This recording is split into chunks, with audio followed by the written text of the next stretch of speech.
बिस्मिल्लाहिर्रहमानिर्रहीम। शुरू अल्लाह के नाम से जो बड़ा मेहरबान निहायत रहम करने वाला है। आज 2 रजबुल मुरज्जब जुमातुल मुबारक के दिन जिस घर में भी ये 3 काम कर लिए जाएंगे उस घर का बच्चा बच्चा शबे मेराज से पहले दौलतमंद बन जाएगा। आज जिस घर में ये 3 काम कर लिए जाएंगे इस घर से गुर्बत और तंगदस्ती का हमेशा हमेशा के लिए खात्मा हो जाएगा। उस घर से तमाम परेशानियां और तमाम तंगदस्तियां दूर हो जाएंगी और तमाम हाजात पूरी हो जाएंगी। अल्लाह वाले फरमाते हैं कि रजब का महीना रब का महीना है। माह रजब का महीना इस्लामी साल का 7वां महीना है और इस महीने के शुरू होते ही जो शख्स ये अमाल कर लेता है वो अल्लाह के खजाने लूट लेता है। एक वक्त वो होता है जब इंसान अपने मुश्किल वक्त में, परेशानी में, तंगदस्ती में, मजबूरी में, बीमारी में अल्लाह के सामने हाथ फैलाता है, अल्लाह के सामने रोता है, गिड़गिड़ाता है कि किसी तरह से मेरी हाजत पूरी हो जाए। लेकिन रजब का महीना वो आ चुका है जिसमें हर हाजत पूरी हो जाती है, क्योंकि रजब रब का महीना है। इस महीने के शुरू होते ही ये 3 काम जरूर कर लें। ये ना हो कि रब के महीने में हमारी गलती, कोताही, गुनाहों की पकड़ की वजह से अल्लाह के महीने से हम महरूम हो जाएं। वो लोग जो बेबस हो चुके हैं, मजबूर हो चुके हैं, वजीफे पढ़ पढ़ कर थक चुके हैं, दर दर की ठोकरों से तंग आ चुके हैं, लोगों के ताने सुन सुन कर थक चुके हैं, बहन भाई रिश्तेदार आपकी गुर्बत का तमाशा बनाते हैं। आज रजब का महीना शुरू होते ही ये 3 काम कर लो। इसी महीने अल्लाह करीम आपकी नस्लों को आबाद कर देंगे, क्योंकि ये मौका साल में सिर्फ एक बार मिलता है। अगर आपने इस मौके को ज़ाया कर दिया फिर अगले साल रजब का इंतज़ार करना पड़ेगा, कब रजब आए और कब हम अल्लाह करीम से ये वजीफ़ा पढ़ कर मांगे। आज वक्त है, आज इस अमल को करना इतना ज़रूरी है जैसे जीने के लिए खाना ज़रूरी है। ये वजीफ़ा उन लोगों के लिए है जो चाहते हैं कि एक नई ज़िंदगी का आगाज़ हो जाए, एक ऐसी ज़िंदगी जिसमें न कभी किसी के सामने झुकना पड़े, न कभी किसी से मांगना पड़े और न दर दर की ठोकरें खानी पड़े। आज 2 रजब जुम्मा के दिन ये वजीफ़ा करने के बाद दुनिया आपकी कामयाबी का तमाशा देखेगी। ये वजीफ़ा इतना कामिल है, इतना मुजर्रब है, ये वजीफ़ा पढ़ने वाला खुद हैरान हो जाता है और ये कहने पर मजबूर हो जाता है, काश मैंने ये वजीफ़ा पहले पढ़ा होता तो आज दर दर की ठोकरें ना खानी पड़ती, लोगों के ताने ना सुनने पड़ते। आज जिसको जब जहाँ जैसे वक्त मिलता है ये अमल कर ले। ये वजीफ़ा इतना ख़ास है कि अगर कोई बंदा सिर्फ एक बार पढ़ता है तो पूरे साल की कामयाबियाँ उसके कदम चूमती हैं। अगर आप अपनी ज़िंदगी से मुश्किलात को, परेशानियों को निकाल कर एक नई ज़िंदगी का आगाज़ करना चाहते हैं, एक ऐसी ज़िंदगी जिसमें हर कदम पर कामयाबियाँ मुकद्दर हो जाएं, जिसमें ना रिस्क की तंगी हो, ना बीमारियाँ हो, ना परेशानियाँ हो और ना कभी किसी के सामने झुकना पड़े, तो आज 2 रजब जुम्मा के दिन ये वजीफ़ा पढ़ लेना। आज 2 रजब जुम्मा का दिन है, बरकत वाला दिन है, अज़मत वाला दिन है, कबूलियत वाली घड़ियां हैं। ये मौका हाथ से जाने मत देना। अगर आपने 2 रजब को लापरवाही से गुजार दिया, दुनिया के कामों में मसरूफ़ रहकर गुजार दिया, तो पूरे साल का पछतावा मुकद्दर हो जाएगा।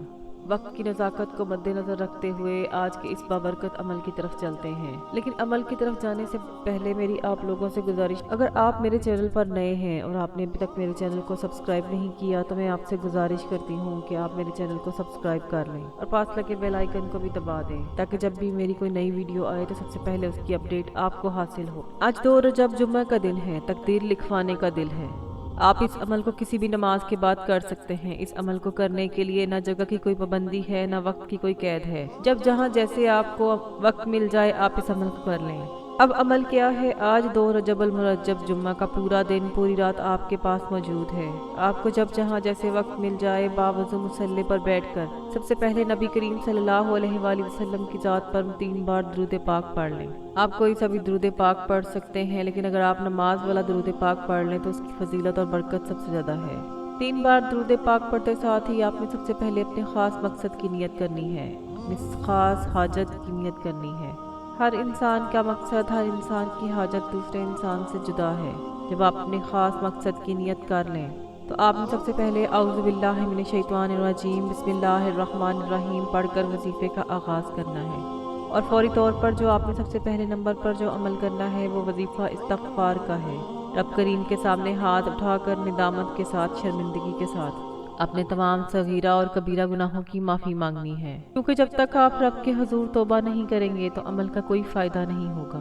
क्योंकि बाज़ औक़ात ऐसा होता है कि हम तस्बीहात तो पढ़ लेते हैं, बड़े बड़े अमाल तो कर लेते हैं, लेकिन अपने गुनाहों की तौबा ना करने की वजह से वो वज़ाइफ ज़ाया हो जाते हैं। मोहतरम नाज़रीन, हम इंसान हैं, جانے انجانے میں کوئی نہ کوئی ہم سے گناہ ہو جاتا ہے جس کی وجہ سے ہم اللہ کی پکڑ میں آ جاتے ہیں۔ اس پرفتن دور میں کوشش کیا کریں کہ روزانہ استغفار پڑھا کریں۔ جتنا زیادہ استغفار پڑھیں گے اللہ پاک کے اتنے ہی زیادہ قریب ہوتے چلے جائیں گے۔ استغفار پڑھتے رہا کریں، وہ رب بڑا رحمان ہے، بڑا کریم ہے، وہ آپ کے تمام گناہوں کو بخش دے گا۔ آپ نے استغفر اللہ ربی من کل ذنب و اتوب الیہ کو 313 مرتبہ پڑھنا ہے۔ اگر آپ کو یہ استغفار نہیں آتا تو آپ مختصر استغفار بھی پڑھ سکتے ہیں۔ آپ نے 313 مرتبہ استغفار پڑھنا ہے۔ اس کے بعد دوسرے نمبر پر جو آپ نے عمل کرنا ہے وہ خاص اسم اعظم ہے، جو رب کریم کی ایک ایسی صفت ہے جس کو پڑھتے ساتھ ہی بند راستے کھل جاتے ہیں، بگڑے کام سنور جاتے ہیں، مشکلات ہٹ جاتی ہیں، پریشانیاں دور ہو جاتی ہیں، بندشیں ٹوٹ جاتی ہیں۔ آپ نے یا مسبب الاسباب کو پڑھنا ہے۔ یا مسبب الاسباب کا مطلب کیا ہے؟ غیب سے اسباب بنانے والی ذات، غیب سے راستے بنانے والی ذات، غیب سے مدد بھیجنے والی ذات۔ اگر تو آپ غیبی فرشتوں کی مدد چاہتے ہو تو آپ نے دوسرے نمبر پر یا مسبب الاسباب پڑھنا ہے۔ جب کوئی بندہ یا مسبب الاسباب پڑھتا ہے تو رب کی ذات اپنے نام یا مسبب الاسباب کے طفیل اتنے راستے بناتی ہے کہ بگڑے کام سنور جاتے ہیں۔ پھر آپ جس طرف قدم اٹھاتے ہیں کامیابیاں آپ کے مقدر بن جاتی ہیں۔ آپ جس چیز میں ہاتھ ڈالتے ہیں وہ سونا ہو جاتی ہے۔ وہ جو ساری عمر نہ مل سکا آج یا مسبب الاسباب پڑھتے ساتھ ہی مل جائے گا۔ آپ نے یا مسبب الاسباب کو 21 مرتبہ پڑھنا ہے۔ توجہ سے پڑھیے گا، دھیان سے پڑھیے گا، سکون سے بیٹھ کر پڑھیے گا، ادھر ادھر نظر مت دوڑائیے گا۔